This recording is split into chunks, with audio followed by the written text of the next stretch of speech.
Hello guys, എല്ലാവർക്കും നമ്മുടെ പുതിയൊരു വീട്ടിലോട്ട് സ്വാഗതം. ഇപ്പോൾ നമ്മൾ കുറേ ആയി വീഡിയോസും കാര്യങ്ങളൊക്കെ ഇട്ടിട്ട്, അപ്പോൾ ഇനി മുതൽ നമ്മൾ കണ്ടിന്യൂസ് വീഡിയോസും കാര്യങ്ങളൊക്കെ ഇടുന്നതായിരിക്കും. നമ്മൾ ചെറിയൊരു ബ്രേക്കിലായിരുന്നു. അപ്പോൾ നമ്മൾ നോക്കാൻ പോകുന്നത് ആസിഫലിയുടെ പുതിയ ലേറ്റസ്റ്റ് സിനിമ രേഖാചിത്രം എന്ന സിനിമ OTT റിലീസായിട്ടുണ്ട്. കാണാത്തവരാണെങ്കിൽ താഴത്തെ കമൻറ്റ് രേഖപ്പെടുത്തി നമ്മൾ നമ്മുടെ ടെലിഗ്രാം ചാനലിൽ അപ്ലോഡ് ചെയ്തിട്ടുണ്ട്. അപ്പോൾ ആസിഫ് അലിയും അനശ്വര രാജനും അഭിനയിച്ച രേഖാചിത്രം എന്ന സിനിമയുടെ ഫസ്റ്റ് പാർട്ടാണ് നമ്മൾ നോക്കാൻ വേണ്ടി പോകുന്നത്. അപ്പോൾ നമ്മൾ സമയം കാര്യങ്ങളൊന്നും കളയുന്നില്ല, ഡയറക്റ്റ് വീട്ടിലോട്ട് പോകാം.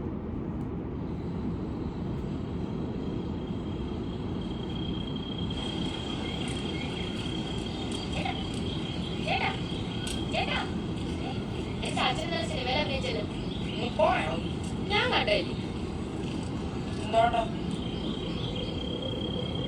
രണ്ട് കുട്ടികളാണ് അവസ്ഥയാണ്.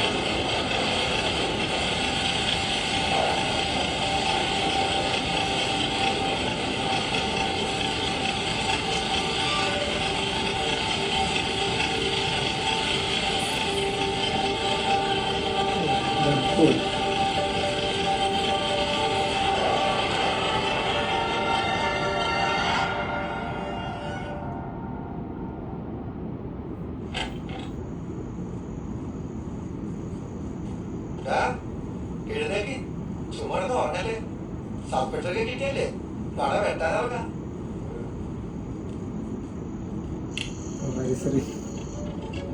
വാ വാ. ആസിഫ് അലി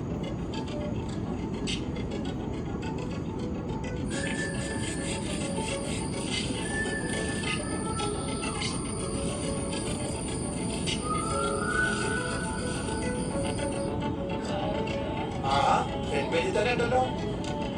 15 ലക്ഷം രൂപ കിട്ടിയില്ലടാ. എന്നിട്ട് ഇവർ എത്ര കിട്ടിയെന്ന് നമ്മളോട് പറഞ്ഞേ. തീരെ കുറവാണ്. ഒരു ലക്ഷം തരാത്തതിന്റെയാണ് ഇല്ലെന്ന് പറ്റാ. ചെറുപ്പത്തിലാണ് വേണ്ടാതിരുന്നത് പഠിപ്പിച്ചു.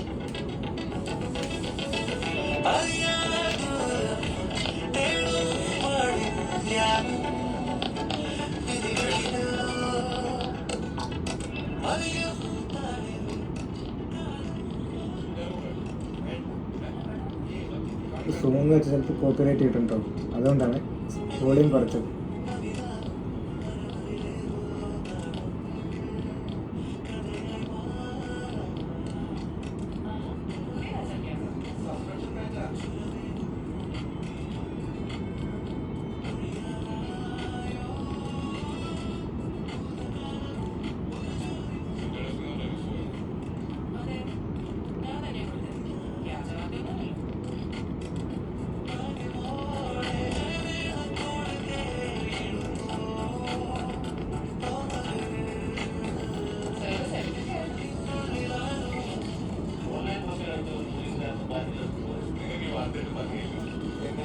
ഓൺലൈൻ റമ്മി വെച്ചിട്ട് പൈസ ഉണ്ടാക്കിയ സസ്പെൻഷൻ ചെയ്തേട്ടോ ഡ്യൂട്ടി ടൈമിൽ.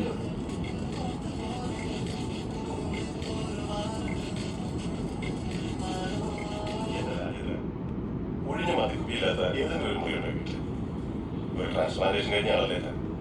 ഇനി ഒന്നും ചെയ്യാനില്ല, ഏകദേശം തീരുമാനമായി എന്ന് പറയാനല്ലേ ഡോക്ടർ വളച്ചു കിട്ടുന്നത്. എനിക്കറിയാം ഡോക്ടറെ, ഇനി അധിക സമയമില്ല.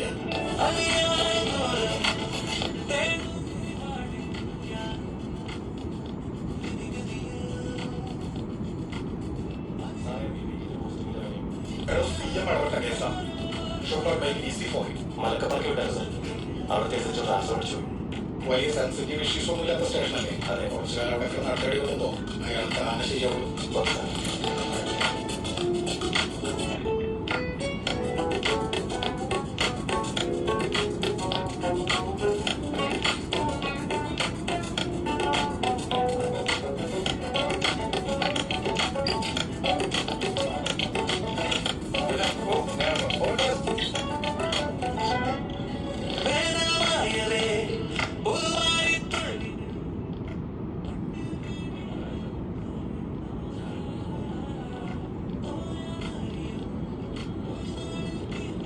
അവിടെ സിദ്ദീഖ് ഇറങ്ങി, ഇവിടെ നമ്മുടെ ആസിഫ് അലി ഇറങ്ങി.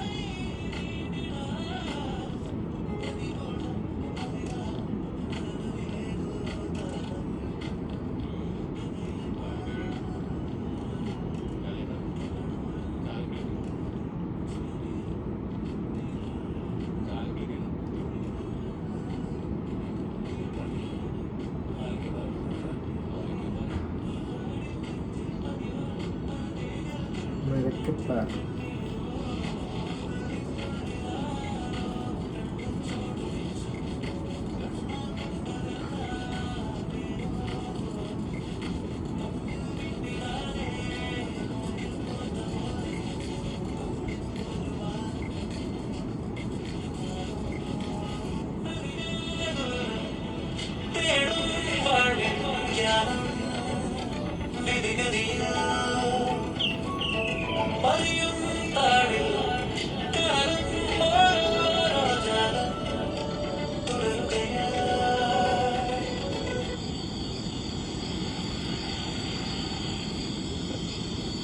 ഈ കാട്ടിൽ കൊണ്ടോ ഞാൻ വരാം. വേണ്ട, നീ ഇവിടെ വെയിറ്റ് ചെയ്താൽ മതി.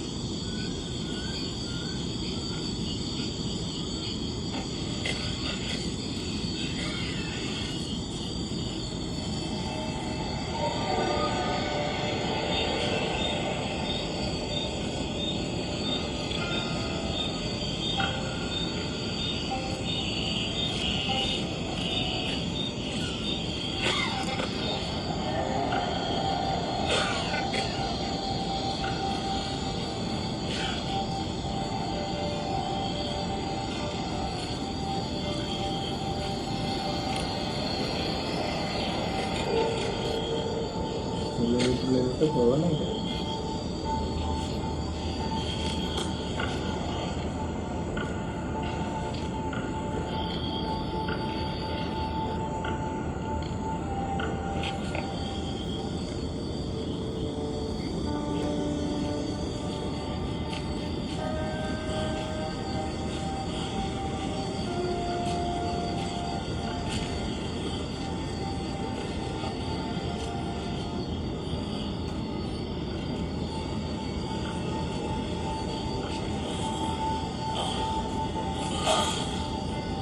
വീഡിയോ ഷൂട്ട് ചെയ്യാൻ പോവാം.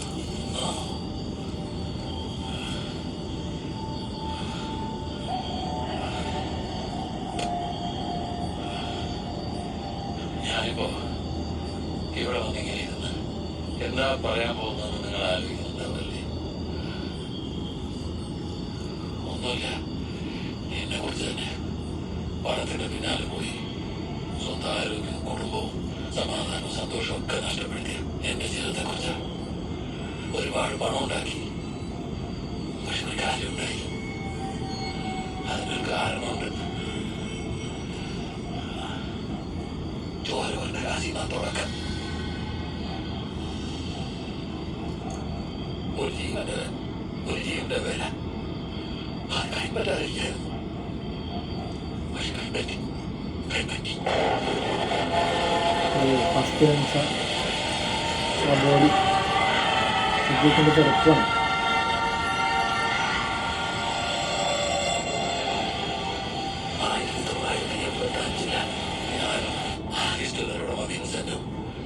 പിന്നെ ഫ്രാൻസിസ് കൂടെ ഇവിടെ വന്നു. ഞങ്ങളുടെ കയ്യില് 1000 പെൺകുട്ടികളുണ്ടായിരുന്നു. ആരാ ഏതാ എന്നൊന്നും അറിയാത്ത ഒരു 10-18 വയസ്സ് മാത്രം പ്രായമുള്ള ഒരു പെൺകുട്ടി എവിടെ നോവാന്ന്.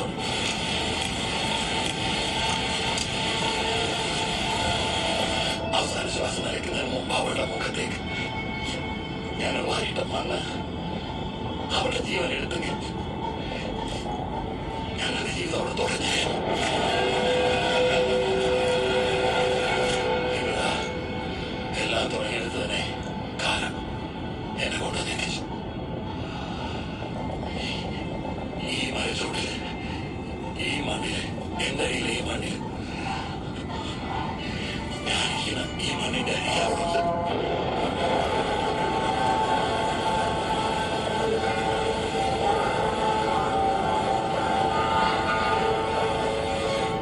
ഇതെല്ലാം പുറത്തു വരുമ്പോൾ ഞാൻ വിചാരിച്ചത്. പക്ഷെ ഇങ്ങനെ വന്നില്ല.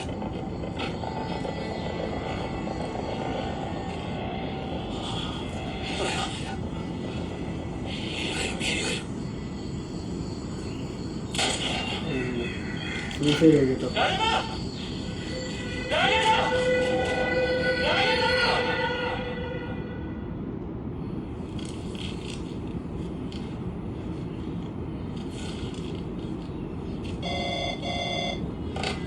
Pero പൈസ വന്നു.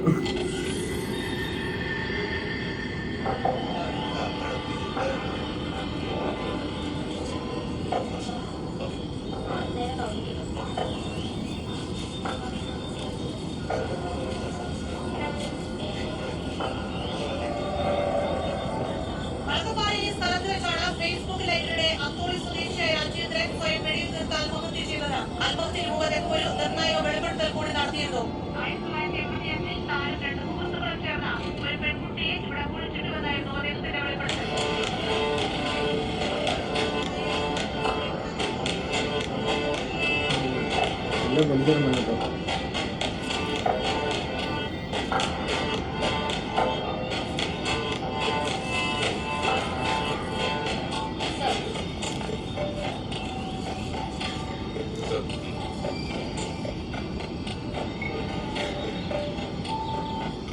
എന്തായി കഴിയണേ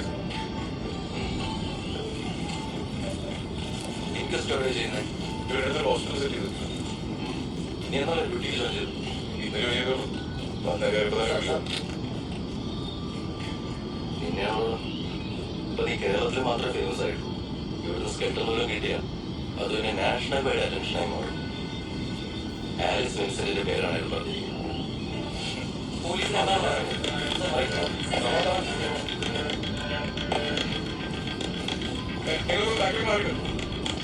വാട്സ് ദ സ്റ്റാറ്റസ്?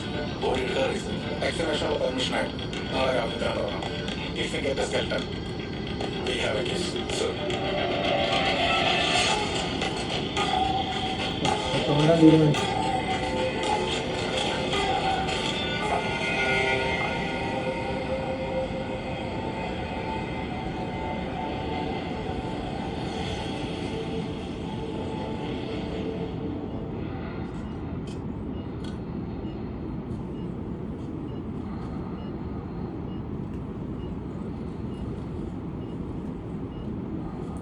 ഇപ്പോൾ വിൻസെന്റ്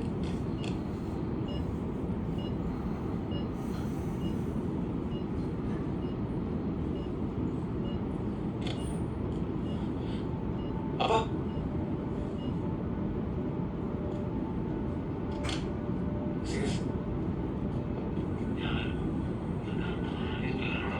എല്ലാം ന്യൂസ് ചാനൽ ചെയ്ത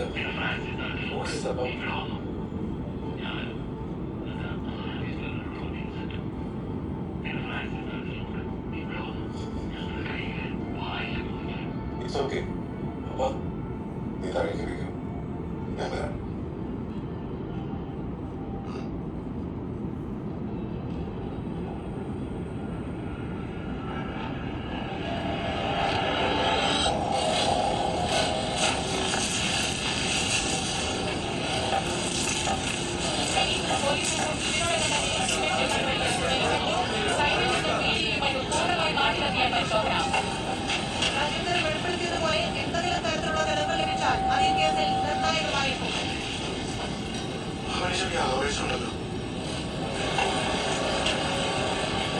ആവശ്യമല്ല സാറേ, ആവശ്യം അവനാകെ നാളെ ഇരിക്കുമല്ലേ.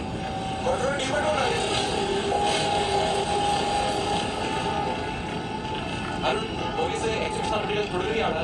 രക്ഷ തുടങ്ങി മണിക്കൂറുകൾ കൊണ്ടു രാജ്യത്തെ വെളിപ്പെടുത്തിയ പോലെ ഒന്നും തന്നെ കണ്ടെത്താനായില്ല എന്നതാണ് നമുക്ക് കിട്ടുന്ന വിവരം.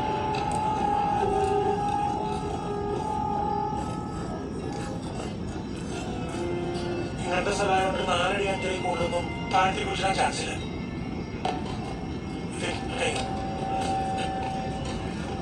ഇനി മാറിക്കൂല.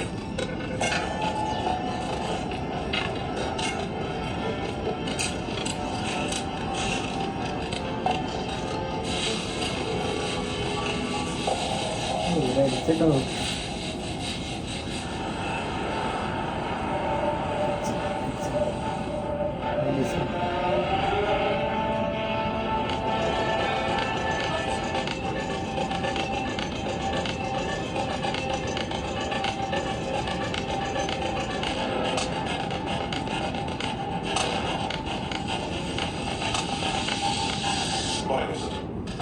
പോലീസ് മണ്ണമാതാൻ തുടങ്ങി.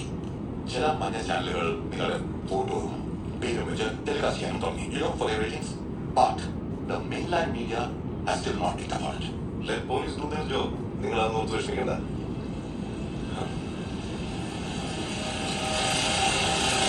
മഴ വന്നു.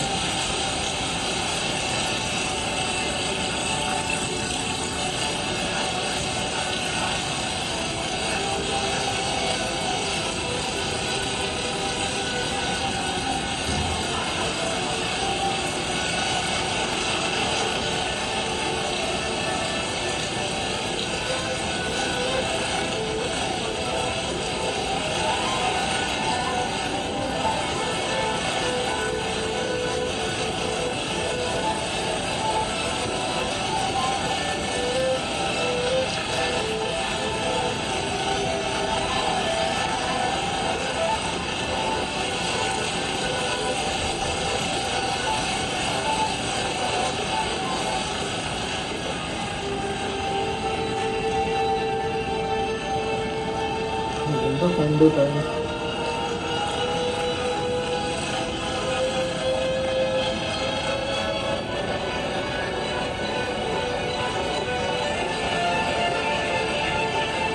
ഇതിന്റെ കഷ്ടം.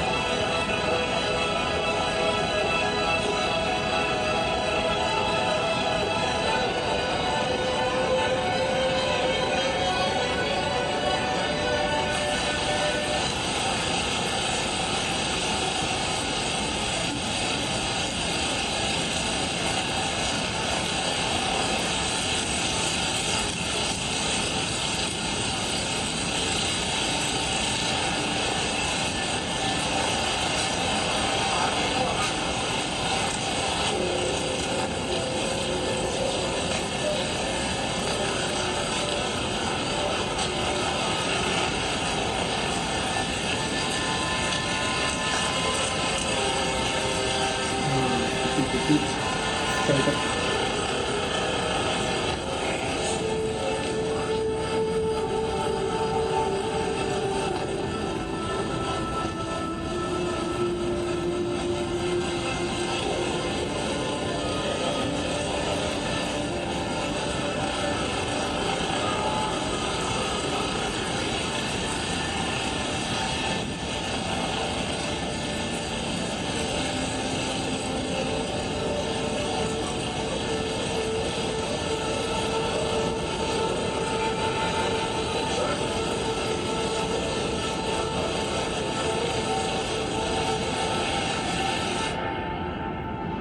Full skeleton കിട്ടിച്ച്.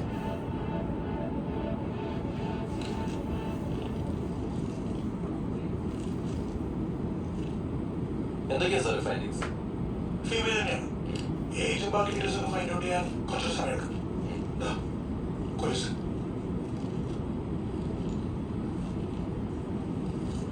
ഇൻവെസ്റ്റിഗേഷന്റെ ചാർജ് എനിക്ക് തന്നെ. Thank you. നിന്റെ ഇന്നത്തെ പെർഫോമൻസ് കണ്ടിട്ട് ജസ്റ്റ് നിന്നെ ടീമിൽ എടുക്കാൻ പറഞ്ഞിട്ടുണ്ട്. നീ എന്തായാലും നാളെ ഓഫീസിലേക്ക് വാ. ശരി സർ. എല്ലാവരും കളിച്ചെടുക്കുന്നതാണ്. ഞാൻ കുറെ സീൻ ആയിരുന്നപ്പോഴാണ് അവൻ ട്രെയിനിങ് കഴിഞ്ഞ് ജോയിൻ ചെയ്തത്. മെഴുകന വളരെ ഗൗരവമുള്ളത്, അതേസമയം ഡെലിക്കേറ്റ് ആയതുമായ ഒരു സിറ്റുവേഷനാണ് ഇപ്പോൾ. നമ്മുടെ കയ്യിൽ ആരുടേതാണെന്ന് അറിയാത്തൊരു സ്കെൽട്ടൺ മാത്രമാണുള്ളത്. സ്കെൽട്ടന്റെ കൂടുതൽ വിവരങ്ങൾ കിട്ടാനായിട്ട് 3-4 ദിവസം എടുക്കും. ആ സമയം കൊണ്ട് വിവേക് അത്തോളിൽ പോകണം. രാജേന്ദ്രന്റെ ബാക്ക്ഗ്രൗണ്ട് ചെക്ക് ചെയ്യണം, വീട് വിസിറ്റ് ചെയ്യണം. സർ. രാജേന്ദ്രന്റെ വിൻസെന്റിന്റെ സീഡിയർ സൈബർ സെൽ ഡീറ്റെയിൽ ആയിട്ട് അനലൈസ് ചെയ്യും. സർ. ഫ്രാൻസിസ് തലത്തിൽ നമുക്ക് വളരെ പ്രധാനപ്പെട്ട ഒരു മിസ്സിംഗ് ലിങ്ക്. പ്രായം കൊണ്ട് നമുക്ക് കൺസിഡർ ചെയ്യാവുന്ന ഒരുപാട് ഫ്രാൻസിസ് തലത്തിൽമാർ ഇപ്പോൾ 6-7 ജില്ലകളായിട്ട് നമ്മുടെ ലിസ്റ്റിലുണ്ട്. You should visit each and every one. So skeleton കിട്ടിയത് മലക്കപ്പാറ സ്റ്റേഷൻ പരിധിയിൽ നിന്നായതുകൊണ്ട് അവിടെയായിരിക്കും നമ്മുടെ ടീമിന്റെ കേസ്. കേസിന്റെ പുറകിലോട്ട് പോയി. കഴിഞ്ഞ കുറെ കാലമായി സീരിയസ് ഹെൽത്ത് ഇഷ്യൂസ് പറയാനായിരുന്നു രാജ്യത്ത്. ഇവർ ട്രാൻസ്പ്ലാന്റേഷൻ ഒരുപാട് കഴിഞ്ഞെങ്കിലും ടൈം തീരെ ശ്രദ്ധിക്കില്ല സാർ. ഈ രാജ്യത്തിന്റെ പേഴ്സണൽ ലൈഫ് എങ്ങനെയായിരുന്നു? Especially family. ഭാര്യയായിട്ട് സെപ്പറേറ്റഡ് ആയിരുന്നു. ഒരു മകനുണ്ട്. ക്രിട്ടിക്കൽ സിറ്റുവേഷനിൽ പോലും ഇയാളുടെ കൂടെ ഞാൻ കണ്ടില്ല. അങ്ങേറ്റ കാശ് കണ്ട് എന്റെ അച്ഛൻ അങ്ങോട്ട് ചെന്ന് ആലോചിച്ച് നടത്തിയ കല്യാണം അങ്ങനെയാണ്. 1985 രാജേന്ദ്രൻ എവിടെയായിരുന്നു എപ്പോഴെങ്കിലും പറഞ്ഞിട്ടുണ്ടോ? അത് പിന്നെ പഴയ കാര്യങ്ങളൊന്നും ആൾ എന്നോടൊന്നും പറയാറില്ല.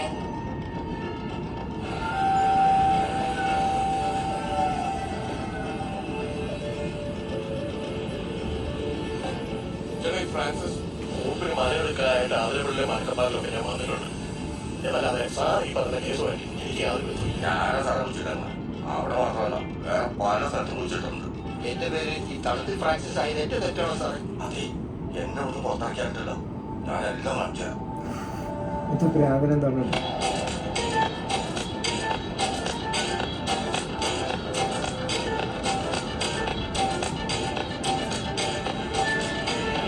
കളത്തിൽ ഫ്രാൻസിന് തപ്പിപ്പോകുന്നു. ഫ്രാൻസിസ് പിന്നെ ഫോൺ വിളിച്ചു ഞാനാണ് മതി പറഞ്ഞത്.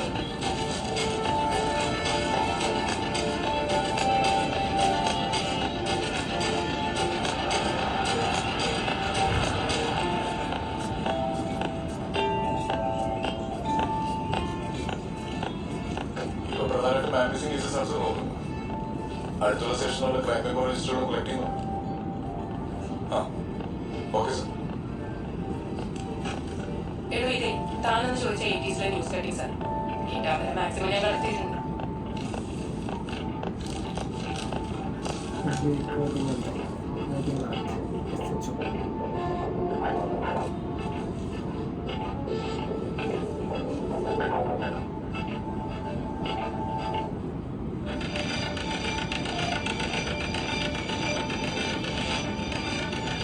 ഇത് വളരെ പാകസാറല്ല സാർ. വന്ന് മിസ്സായ പെൺകുട്ടികളിലൊക്കെ തപ്പ് കേട്ടോ. ഈ പാസസർ നമുക്ക് ബോഡിയിൽ നിന്ന് കിട്ടിയതാണെങ്കിൽ അതിൽ ഈ കുട്ടിയല്ല സാറേ. ഞങ്ങൾക്ക് ബന്ധമൊത്ത് തരാം.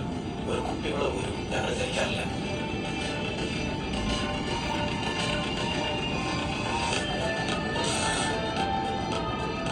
ഫ്രാൻസിസ് തടത്തിന്റെ ഇവിടെ അല്ലേ? അതെ, ഇവിടെ ഉണ്ടോ? ചാച്ചൻ വീട്ടിലല്ലോ. ഇവിടെ പോയത് ചാച്ചൻ ട്രീറ്റ്മെന്റ് അംഗമായി കിട്ടിയ ഹോസ്പിറ്റലാണ്.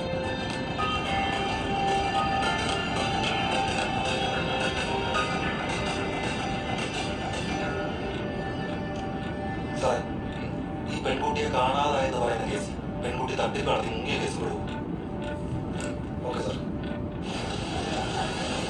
അവിടെ ഒരു തട്ടിപ്പ് നടത്തുന്ന മുന്നിലെ പെൺകുട്ടിൻ്റെ കേസ് പറയുന്നുണ്ടോ?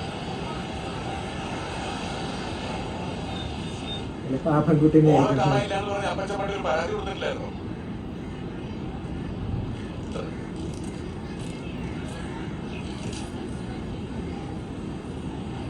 ഇത് മീഡിയാണോ?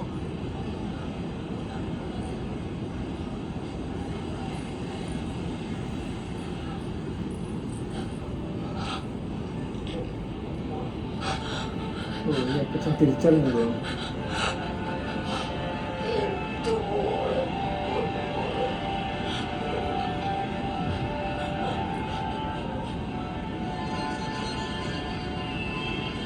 ഒരു പെൺകുട്ടിയുടെ അച്ഛൻ പാകിസ്ഥാൻ തിരിച്ചറിഞ്ഞിട്ടുണ്ട്. അയാളുടെ സാമ്പിൾ എടുത്ത് DNA വാക്സിൻ കൊടുത്തു. സർ, രാജേന്ദ്രന്റെ കാര്യം. ഈ രാജേന്ദ്രന്റെ വളർച്ച പെട്ടെന്നുള്ള ഒന്നായിരുന്നു.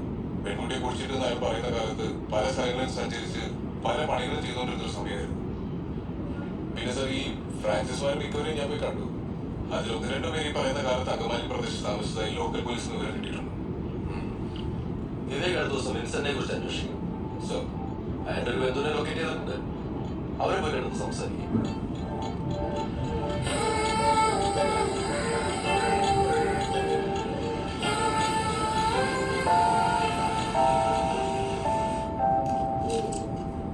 എൺപത്തിനാല് 85 കിലോമീറ്ററാണ് ബോംബെക്ക് പോയത്. പക്ഷേ അതിനു മുന്നേ 10-12 വർഷം മുമ്പ് ഈ നാട്ടിൽ നിന്ന് പോയി. അവന്റെ അപ്പൻ, അതായത് എന്റെ ചിറ്റപ്പൻ, അവനെ അമ്മയെ കളഞ്ഞിട്ട് പാലപുഴയൊരു ആള് ദൈവമാണെന്ന് പറഞ്ഞാൽ അതിന്റെ പുറകെ പോയി. പാലം പണിയാവുന്ന ആളുകൾക്ക് കഞ്ഞി വെച്ചു കൊടുത്താണ് അമ്മയെ പോലും ആദ്യം പിന്നെ ശിക്ഷിച്ചു പോകുന്നത്. അന്നും അവർ നല്ലോണം കച്ചവടം ചെയ്യും. അഴുത്താര പാലായിട്ട് നിന്നപ്പോ പള്ളിയിൽ വന്ന ബിഷപ്പിന്റെ കൊട അവൻ കട്ടെടുത്തു. അത് കൈയോടെ വിളിച്ചു. കൊട കെട്ടെടുത്ത് എന്തിനാണെന്ന് ചോദിച്ചപ്പോ ഇവ ബിഷപ്പിനോട് പറഞ്ഞു സ്കൂളിൽ പോകാൻ കൊടയില്ലെന്ന്. നന്നായിട്ട് പഠിക്കുമായിരുന്നു. ബിഷപ്പ് പിന്നെ കാര്യങ്ങളൊക്കെ അന്വേഷിച്ചറിഞ്ഞപ്പോ ഇവന് നല്ലൊരു സ്ഥാപനത്തിലേക്ക് കിട്ടും. അവിടെ നിന്ന് പഠിച്ച് എല്ലാം കഴിഞ്ഞ ശേഷം കറങ്ങി തിരിഞ്ഞ് ബോംബെ ചെന്നു. അവിടെ ഒരു ചാലീസിനെ പരിചയപ്പെട്ട് അവളെ കല്യാണവും കഴിച്ച് കച്ചവടം തുടങ്ങി. പിന്നത്തെ വിൻസെന്റിന് മലയാളികൾ അറിയാതിരിക്കില്ല.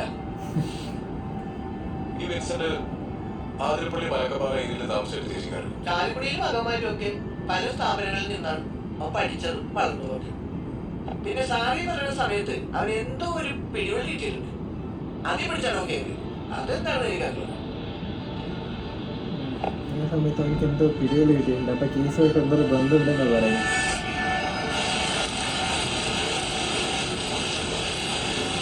വിൻസെന്റിനെ വിളിക്കാനുണ്ടോ ക്വസ്റ്റ്യൻ ചെയ്യാൻ വേണ്ടി പോലീസ് സ്റ്റേഷനിൽ?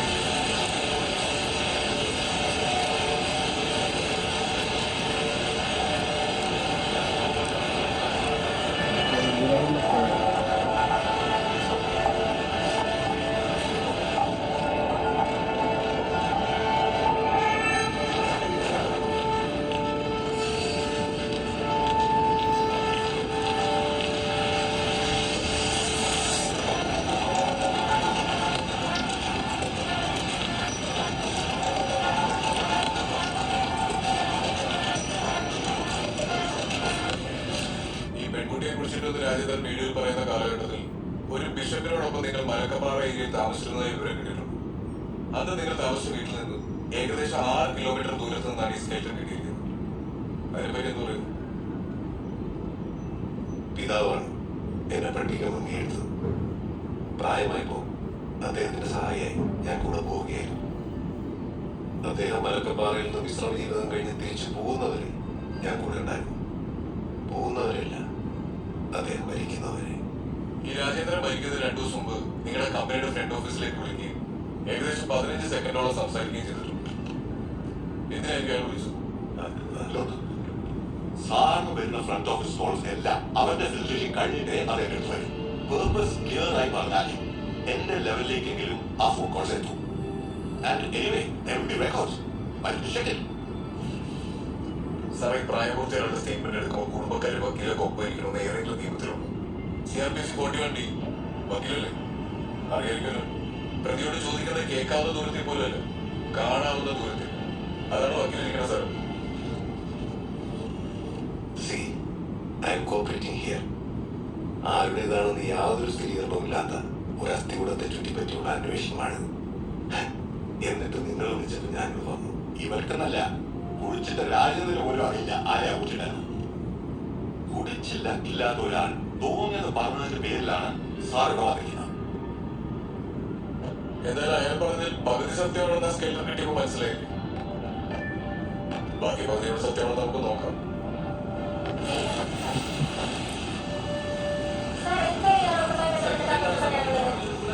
ഒരു ഉത്തരവാദിത്തപ്പെട്ട പൗരനിൽ പോലീസ് വിളിച്ചിട്ട് കാര്യത്തി അവർ ചോദിച്ച ചോദ്യങ്ങൾക്കെല്ലാം തൃപ്തികരമായി മറുപടി നൽകിയിട്ടുണ്ട്. അന്വേഷണത്തിനോട് എല്ലാ രീതിയിലും സഹകരിക്കുന്നുണ്ട് ഞാൻ. ഓക്കെ, ചില പോലീസ് ഓഫീസേഴ്സ് ആ കറന്റ്ലി പ്രജുഡിസ്ഡ്. മുച്ചിട്ട് കളിക്കുന്നതിനാണ് ഒരു ഇൻവെസ്റ്റിഗേഷൻ നടത്തുന്നത്. Now, please excuse us.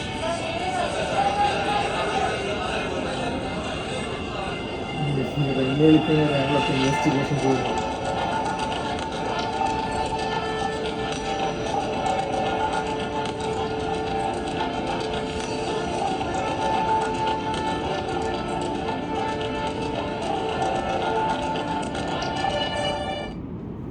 അപ്പോൾ ഇതാണ് കേട്ടോ ഈ സിനിമേൻ്റെ ഫസ്റ്റ് ഹാഫ്. നമ്മുടെ ആസിഫ് അലി ഫസ്റ്റ് പാർട്ട്. ആസിഫ് അലി മണക്കപ്പാറ സ്റ്റേഷനിലേക്ക് വരുന്നു. അവിടെ നമ്മുടെ സിദ്ദീഖാണെങ്കിൽ സൂസൈഡ് ചെയ്യുന്നു. അതിന് മുമ്പായിട്ട് ഒരു വീഡിയോ എടുക്കുന്നുണ്ട്. ഇവിടെ ഇതിൽ അടിയിൽ നമ്മളൊരു പെൺകുട്ടിയെ കുഴിച്ചിട്ടിട്ടുണ്ടെന്ന് പറഞ്ഞിട്ട് പിന്നെ ആ കേസും കാര്യങ്ങളൊക്കെ ആയിട്ട് ഒരുത്തന്നെ അന്വേഷിക്കുന്നതും വിൻസെൻറ്റിനെ ക്വസ്റ്റ്യൻ ചെയ്യുന്നതും ഒക്കെയാണ് ഫസ്റ്റ് പാർട്ടിൽ നമ്മൾ കണ്ടത്. അപ്പോൾ അതിൻ്റെ സെക്കൻഡ് പാർട്ട് നമ്മൾ ഉടൻ തന്നെ അപ്ലോഡ് ചെയ്യുന്നതായിരിക്കും. അപ്പോൾ നിങ്ങൾക്ക് വീഡിയോ ഇഷ്ടമായെന്ന് വിചാരിക്കുന്നു. വീഡിയോ ഇഷ്ടപ്പെട്ടാൽ ലൈക്ക് ചെയ്യുക. നിങ്ങളുടെ അഭിപ്രായം കാര്യങ്ങളൊക്കെ താഴത്ത് കമൻറ്റ് രേഖപ്പെടുത്തുക.